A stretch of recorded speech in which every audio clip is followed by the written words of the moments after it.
ارشاد فرمائے ان شبابہ فیما ابلاہ، جوانی کے بارے میں پوچھا جائے گا کہ جوانی کہاں بس ہوئی۔ بعض نے یہاں ان جسدہ فیما ابلاہ،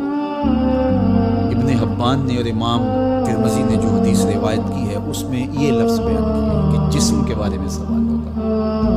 یعنی جسم کے ایک ایک عضو سے پوچھا جائے گا۔ تم سے پوچھا جائے گا تمہارے ہاتھوں نے کیا کیا، تمہاری آنکھوں نے کیا کیا، تمہارے کان کیا سنتے رہے، تمہاری زبان کیا بولتی رہی، تمہارے قدم اٹھ کے کن راہوں کا سفر کرتے رہے،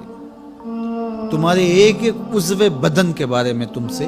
پوچھا جائے گا۔ عمر کا ذکر بھی ہے اور جوانی کا ذکر بھی ہے، تو جب عمر کے بارے میں پوچھ لیا گیا تھا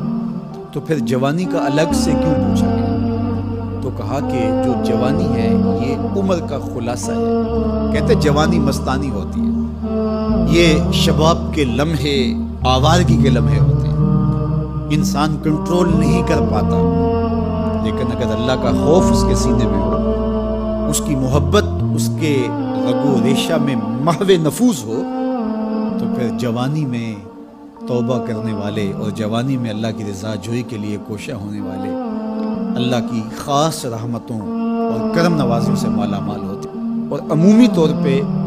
گناہ کی زندگی جوانی کی زندگی ہوتی ہے، اور جس نے جوانی کو سنبھال لیا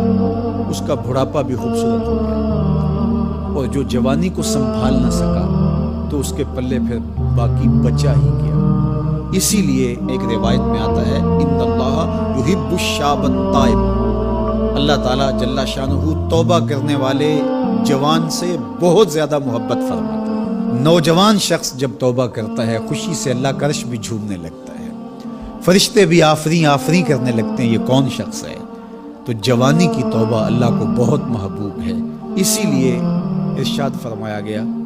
کہ وَشَابٌ نَشَأَ فِي عِبَادَةِ اللَّهِ، وہ جوان جس کی جوانی اللہ کی عبادت میں گزرتی ہے، کل قیامت کے دن جب کوئی سایہ نہیں ہوگا اللہ اس جوان کو اپنے عرش کا ٹھنڈا سایہ عطا کرے۔ تو جوانی کو سنبھال کے رکھنا، یہ پوچھا جائے گا کہ تو نے جوانی کیسے گزاری۔ دعا کرو کہ قیامت کے دن جب ہم سے سوال ہو تو ہمارے جوان اس کا جواب یہ دے، مالک ہماری جوانی سجدوں میں گزری تھی، ہماری جوانی تیرے دین کی نوکری کرتے ہوئے بسر ہوئی، ہماری جوانی قرآن کی دعوت دیتے ہوئے گزری، ہماری جوانی کتاب اللہ کی تعلیم حاصل کرتے ہوئے اور لوگوں تک اس کا ابلاغ کرتے ہوئے بسر ہوئی، ہماری جوانی شرم و حیا کے دائروں میں بسر ہوئی، ہماری جوانی تیرے ذکر میں، تیری یاد میں، تیری محبت میں بسر ہوئی۔ تو وہ جوان جس کی جوانی اللہ کی یاد میں بسر ہوئی ہوگی تو پھر وہ اللہ کو عرض کرے گا کہ مالک جوانی تو تھی، شباب کی جولانیاں تو تھی، میرے معاصر میرے ہم عمر شباب کی لذتوں میں کھوئے ہوئے تھے، لیکن مالک میری پیشانی سجدے میں تیرے حضور جھکتی تھی اور میری آنکھیں تیرے حضور آنسوں کا خراج پیش کرتی تھی،